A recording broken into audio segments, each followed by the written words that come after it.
une personne sans référence. Un bon matin devient une légende.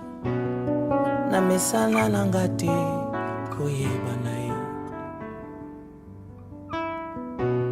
Les courtes prières en public et les résultats sont magnifiques. C'est que les nanga kogumenana aussi. Il m'appelait, je le sais, Likabwezo pela katinanga. Namituni pona nini Eza umela Yakolo. Shalom, paix et grâce chez vous. Que la grâce, la faveur émanant de notre Dieu soit votre partage.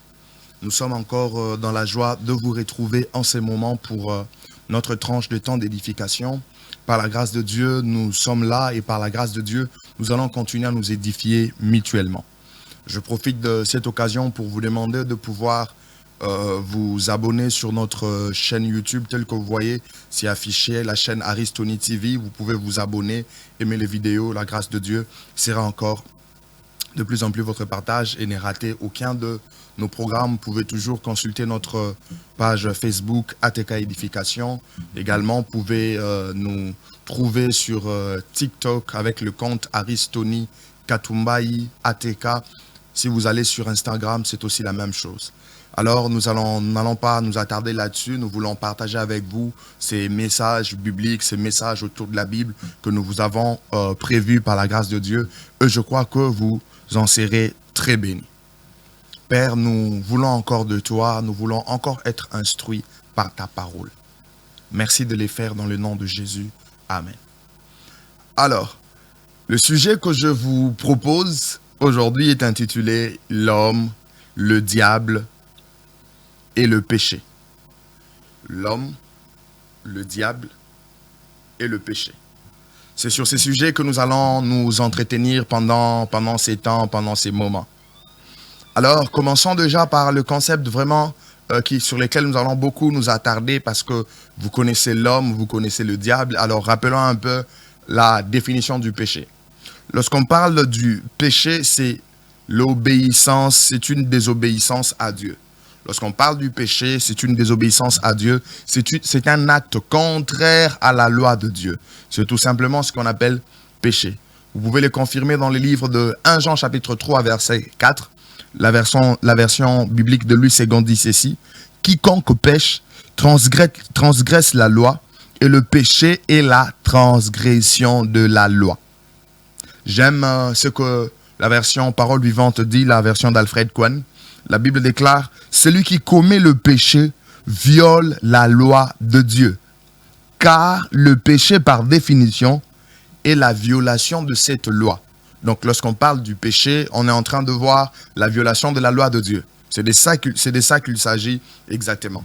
Mais dans les sens stricts par rapport au concept péché, quand vous prenez le sens en hébreu, vous prenez le sens en grec, ça veut simplement dire, ça veut simplement parler d'une déviation ou le manquement du but. C'est-à-dire, on n'a pas atteint la cible. Le fait de rater la cible, c'est ce qu'on appelle péché. Donc, on a dévié, on a manqué le but. C'est un manquement.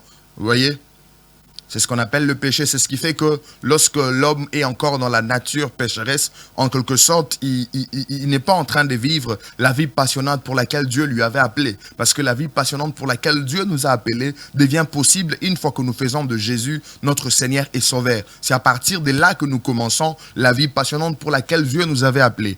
Au cas contraire, si vous n'avez pas rencontré Christ et vous demeurez dans le péché, vous avez raté le but, vous avez raté la cible. C'est exactement de ça que nous sommes en train de parler. Alors, s'il faut évoquer quelques péchés, c'est simple. Vous allez simplement voir la Bible dans Galates chapitre 5, versets 19 à 21. Là, la Bible vous parle de ce qu'on appelle les œuvres de la chair. Parce que le péché font partie les œuvres de la chair sont de péché, en quelque sorte. Les œuvres de la chair sont de péché. Les œuvres de la chair font partie de ce qu'on considère comme péché. Vous allez voir là-bas, on vous parle de l'ivrognerie, on vous parle des excès des tables, on vous parle du manque de maîtrise de soi. Vous allez voir, on vous parle de l'idolâtrie, on vous parle des divisions, on vous parle des sectes, on vous parle de toutes ces choses, les choses comme l'impudicité, les impuretés, toutes ces choses-là, toutes ces choses-là font partie des œuvres de la chair et ça constitue, à vrai dire, de péché. Ça constitue, à vrai dire, de péché. Alors, j'aimerais déjà à ce niveau vous donner quelques effets néfastes du péché.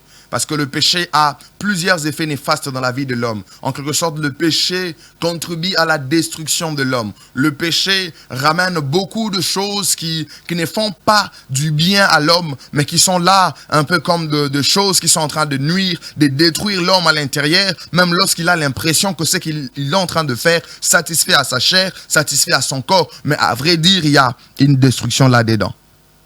Il y en a plusieurs lorsqu'on parle des effets néfastes du péché. Premièrement, j'aimerais vous dire que le péché fait rater à un homme le royaume de Dieu. Parce que les pécheurs n'auront pas part dans le royaume de Dieu. Ça, c'est le premier effet néfaste. Selon Galates chapitre 5, verset 21, lorsque vous lisez, on vous dit que toutes les personnes qui sont dans ces choses n'hériteront point le royaume des cieux. C'est-à-dire le pécheur, ceux qui ont refusé de se repentir, ne vont pas hériter le royaume des cieux. Ils n'hériteront point le royaume des cieux. Ça fait partie des effets néfastes du péché. En d'autres termes, la vie du péché n'est pas du tout une bonne chose. La vie du péché n'est pas du tout une bonne vie. Non, ce n'est pas une bonne vie. C'est une mauvaise vie. Parce que c'est là peut vous faire rater, ou cela va vous faire rater le royaume des cieux. La Bible déclare dans Apocalypse que les idolâtres, les impudiques et les autres n'auront pas accès à la nouvelle Jérusalem. Voyez le péché. Mais également, le péché nous sépare de Dieu et nous prive de sa gloire. Le péché nous sépare de Dieu et nous prive de sa gloire. Tel qu'il est écrit dans Romains chapitre 3, verset 23, « Car tous ont péché et sont privés de la gloire de Dieu. » Pourquoi sont-ils privés de la gloire de Dieu? C'est parce qu'ils ont péché. C'est parce qu'ils ont en eux cette nature pécheresse. C'est parce qu'ils ont en eux cette nature du péché. Et cela leur prive de la gloire de Dieu. Et cela leur empêche de voir Dieu. Ça, c'est très important. Très important. Lorsque vous lisez Ésaïe chapitre 59, le verset 1 à 2, la Bible déclare, « Non, la main de l'Éternel n'est pas trop courte pour sauver, ni son oreille dure pour entendre. Mais ce sont vos crimes qui mettent une séparation entre vous et votre Dieu. » Vos crimes mettent une séparation entre vous et votre Dieu. Ce sont vos péchés qui vous cachent sa face. Donc le péché vous cache la face de Dieu et l'empêche de vous écouter. Ça fait partie des effets néfastes. Le péché vous sépare de Dieu. Vous priez, mais Dieu n'exauce pas. Vous priez, mais Dieu n'intervient pas. Simplement parce que vous êtes dans le péché. Cela vous sépare de votre Dieu. Alors, une autre conséquence ou un autre effet néfaste du péché, c'est que le péché brise votre communion avec Dieu. Oui, pour ceux qui sont déjà convertis, le péché ne brise pas votre relation avec Dieu parce que vous demeurez enfant de Dieu.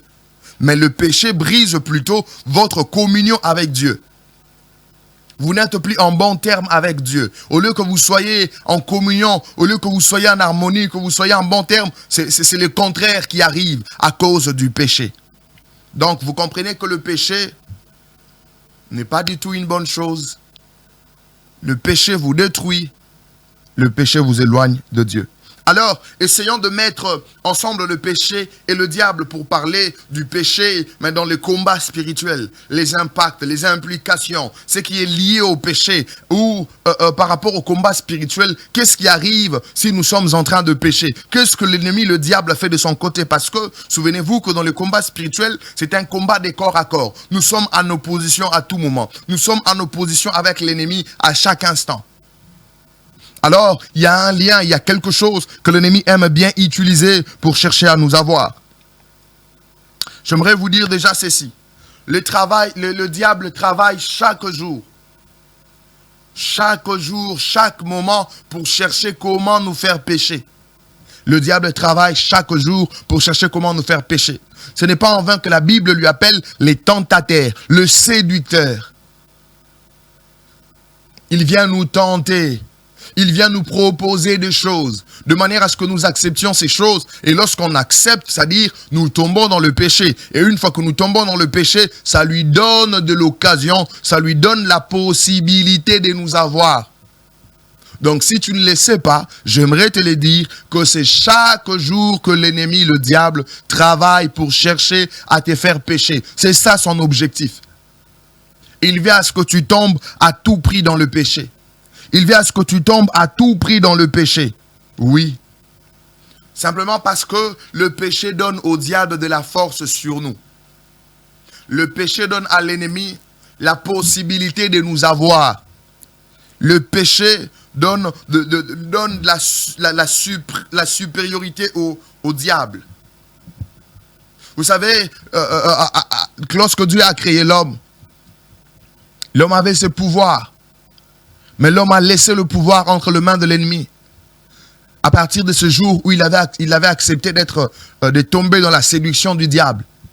Donc le péché donne l'occasion au diable de prendre le dessus sur vous. Oui. Oui. Parce que, en quelque sorte, le péché est une chose que j'appellerais, je dirais que le péché fait partie des points de contact que l'ennemi utilise pour nous avoir. C'est-à-dire, une fois que vous acceptez de tomber dans le péché, le diable vient et il a l'occasion de vous faire du mal. Il a l'occasion de vous faire du mal. Ça lui donne un accès dans notre vie. C'est un point de contact. Pourquoi c'est un point de contact qui donne l'accès au diable? Simplement parce que le péché brise notre communion avec Dieu. En quelque sorte, c'est comme si nous nous débarrassons de notre Dieu, de ce Dieu qui constitue notre protection, de ce Dieu qui nous garde, de celui qui nous sécurise. C'est comme si nous fuyons loin de lui, nous laissons Dieu pour aller à côté afin de pouvoir vivre tel que nous le voulons nous-mêmes. Et une fois que vous le faites, vous perdez aussi de la force et de la puissance sur l'ennemi. À moins que vous ne puissiez vous convertir. Mais dans les cas contraires, c'est l'ennemi qui a la possibilité maintenant d'être au-dessus de vous. Donc vous abandonnez votre sécurité.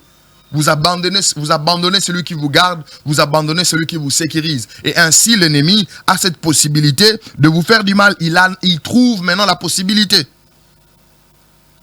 Oui. Cela peut être prouvé dans plusieurs exemples de la Bible. Lorsque Balak voulait à tout prix que Balaam puisse maudire Israël et que ça n'a pas tenu. Dans la suite, quand vous lisez les Saintes Écritures, c'est que Balaam lui a proposé qu'il puisse mettre une pierre d'achoppement devant Israël. Le but était de pouvoir pousser les Israélites, pousser les enfants d'Israël à pécher. Parce que c'est lorsqu'ils pêchent qu'ils vont maintenant faire face à la justice de Dieu. Et le diable se présentera comme un accusateur. De même pour David, lorsque vous lisez, si je ne me trompe pas, 1 Chronique dans les chapitres 21, il est écrit que Satan excita David à faire les dénombrements. Alors que Dieu avait interdit cette chose, qu'est-ce que Satan a fait? Il a tellement excité David à le faire. Et une fois que David l'a fait, il est tombé dans les jugements de Dieu. Voyez-vous? Donc à cause du péché. Donc le diable nous cherche de toutes les manières, nous cherche de toutes les façons, afin que nous tombions dans le péché, pour qu'il puisse nous avoir. Alors, si nous voulons mettre le diable très loin de nous, si nous voulons mettre le diable à une très grande distance, être très très loin de nous, commençons d'abord par nous débarrasser du péché. Commençons d'abord par refuser le péché. Commençons d'abord par refuser le péché. Commençons par mettre loin de nous la vie du péché. C'est là que le diable ira loin de nous. Tu peux prier, tu peux faire tout ce que tu veux. Mais tant que tu es encore dans la vie du péché, le diable aura le dessus sur toi. Le diable aura la possibilité de t'avoir. Tant que tu continues encore dans le péché, c'est-à-dire, tant que tu continues encore dans le péché en tant qu'un homme, ça veut dire que les portes contre l'ennemi ne sont pas fermées. Ces portes restent toujours ouvertes et vous lui donnez la possibilité d'agir parce que vous acceptez toutes ces sollicitations. Vous acceptez toutes ces sollicitations. Alors, si le péché fait partie des points de contact que l'ennemi utilise, comment devons-nous nous comporter? Comment devons-nous faire les choses face à cet élément, face au péché? face à ces points de contact? Comment devrons-nous nous comporter? Comment devrons-nous faire les choses? Ça, c'est très important. Première chose que je vous propose, c'est d'éviter la vie du péché. Évitez la vie du péché. Évitez la vie du péché. Évitez la vie du péché. Mourir en soi-même. Évitez la vie du péché, c'est-à-dire vous acceptez de mourir en vous-même. C'est-à-dire qu'il y a de ces choses pour lesquelles l'envie montera même dans votre cœur, mais que vous n'allez pas faire. Simplement parce que vous commencez à mourir en vous-même. Vous commencez à mourir en vous-même. Selon ce qui est écrit dans Colossiens chapitre 3, le verset 5. La Bible dit, faites donc mourir les membres qui sont sur la terre. L'impudicité, l'impureté, les passions, le mauvais désir, la cupidité qui est une idolâtrie. Très souvent, lorsqu'on parle du péché, les gens ramènent leur tête vers l'impudicité. Bien aimé, il n'y a pas que l'impudicité. Le mensonge sont de péché. Le vol est un péché. Les balances faussées dans la comptabilité sont de péché. Les détournements constituent de péché. La corruption est un péché. Et toutes ces choses, toutes ces mauvaises choses que nous faisons sont de péché devant Dieu. Alors je vous en supplie, acceptez de mourir en vous-même. Acceptez de mourir en vous-même afin que la vie du péché soit loin de vous et que l'ennemi, le diable, ne puisse pas avoir la possibilité de vous détruire ou de vous nuire. À moins qu'il y ait de ces choses pour lesquelles Dieu lui donne la possibilité de les faire juste pour pouvoir vous éprouver, pour pouvoir vous aider à travailler, pour vous aider de devenir de plus en plus fort, de devenir de plus en plus dur et solide. Dans un autre contexte, ce n'est pas possible, ce n'est pas possible. Alors j'aimerais vous dire, acceptez de mourir en vous-même. Acceptez de quitter la vie du péché. Si jusque-là, vous avez l'impression, comme si certaines choses ont le dessus encore sur vous, vous avez l'impression comme si ça ne tient toujours pas. Vous faites des efforts, vous faites tout ce que vous pouvez, mais vous n'arrivez toujours pas. J'aimerais vous dire que le Saint-Esprit est là pour vous aider. Le Saint-Esprit est là pour vous aider. La Bible déclare dans le psaume chapitre 1, le verset 1 à 4. Heureux l'homme qui ne marche pas selon le conseil de méchants, qui ne s'arrête pas sur la voie de pécheurs, et qui ne s'assied pas en compagnie de moqueurs, mais qui trouve son plaisir dans la loi de l'Éternel, et qui la médite jour et nuit. Il est comme un arbre planté près d'un courant d'eau, qui donne son fruit en sa saison, et dont le feuillage ne se flétrit point. Tout ce qu'il fait lui réussit, et il n'en est pas ainsi de méchants. Ils sont comme la paille que le vent dissipe. Il n'en est pas ainsi de méchants. Oh, être comme être comme une plante qui est enracinée, être comme un arbre qui est planté près d'un courant d'eau, qui donne son fruit en sa saison. Pour y arriver, pour atteindre ces stades, ce qu'il nous faut, c'est de ne pas nous arrêter sur la voie de pécheurs, que nous ne puissions pas marcher selon le conseil de méchants. Oui.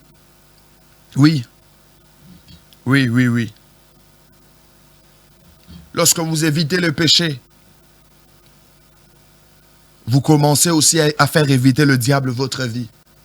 Ça, c'est très important et très capital. Pour vous qui n'avez pas encore y à donner votre vie à Jésus, j'aimerais vous dire que si vous voulez être en sécurité, vous voulez être protégé, vous voulez être gardé, la meilleure des choses à faire maintenant, c'est de prendre la décision d'accepter Jésus comme votre Seigneur et Sauveur. Ce n'est pas seulement dans la bouche, mais c'est se remettre en question, dire que jusque-là, je conduis ma vie moi-même, mais à partir de ces moments, je ne vais plus la conduire comme je le veux, je ne vais plus la conduire par moi-même. Je vais donner ma vie à Jésus afin qu'il me conduise, que lui seul devienne mon Seigneur et mon Sauveur, qu'il commence à me guider en me donnant son Esprit Saint. C'est de cette manière que vous allez vous débarrasser du péché. Au cas contraire, ça ne sera jamais et jamais possible. Deuxième chose, sur comment est-ce que nous devons nous y prendre par rapport à ces points d'accès, par rapport à ces points qui donnent à l'ennemi l'accès sur nous. Le péché. 2, nous devons nous repentir directement après être tombés. Une fois que vous tombez dans le péché, bien aimé, la meilleure des choses à faire, c'est de pouvoir se repentir. Repentez-vous sur les champs. N'attendez pas. Répentez-vous sur les champs. La Bible déclare, celui qui cache ses transgressions ne prospère point, mais celui qui avoue et les délaisse obtient miséricorde. Si vous avouez et que vous délaissez, ce n'est pas, tu demandes pardon dans l'intention de pouvoir refaire la même chose demain. Non, la Bible déclare, celui qui avoue et les délaisse obtient miséricorde. Et quand vous allez dans 1 Jean, chapitre 1, la Bible dit encore, si nous confessons nos péchés, il est juste et fidèle pour nous les pardonner. Juste et fidèle pour nous les pardonner. Je vois certaines personnes, il vient de tomber dans un péché. Ah, il prend encore du temps, il dit, bon, c'est lorsque j'arriverai à l'église que je vais prier, que je vais demander pardon à Dieu. Non. Sur les champs, demande pardon à Dieu. C'est-à-dire, une fois que tu te rends compte que tu as péché, une fois que tu te rends compte que tu as accompli quelque chose qui est contre la loi de Dieu, en tout cas, à partir de ces moments-là, au plus profond de toi, répands-toi. Répands-toi. Ce n'est pas seulement lorsque tu seras à l'église, non. Parce que la prière est un état d'esprit. Voilà pourquoi la Bible nous dit prier sans cesse. Vous devez toujours maintenir ces cléments de la prière. Avoir toujours la possibilité de parler avec votre Dieu. Alors ne prenez pas trop de temps. Une fois que vous tombez dans le péché, répentez-vous. Et lorsque Dieu vous pardonne, ce n'est pas pour que vous puissiez revenir encore dans le péché. Non. Il a dit à cette femme qui était accusée ou qui avait commis l'adultère, le Christ lui a dit, moi non plus je ne te condamne, mais va et ne pêche plus. C'est-à-dire, lorsque Christ nous libère en disant, vas-y, je vous ai pardonné, c'est pour que nous ne puissions plus pécher. Ce n'est pas parce qu'il y a la grâce de Dieu que nous devons pécher comme nous le voulons. Non.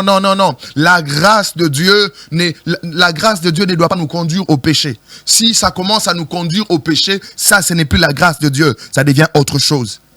Alors apprenons à nous repentir. Apprenons la repentance.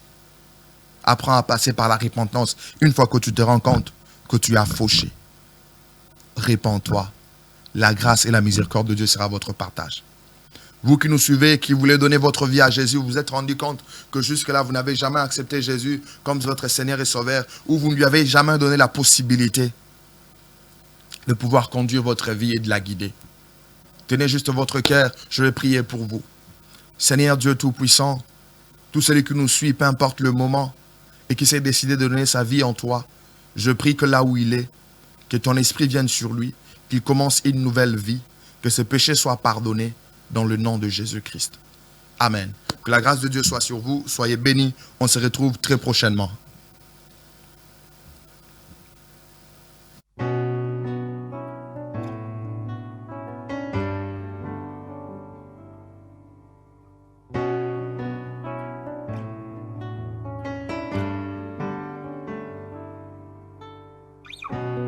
Une personne sans référence, un bon matin devient une légende. Namesana nangate koyebanae. Les courtes prières en public et les résultats sont magnifiques. C'est que les nanga kogumenana no. Il m'appelait, je le sais. Likabwezo pela katinanga na mituni pona nini ezo umela yakolo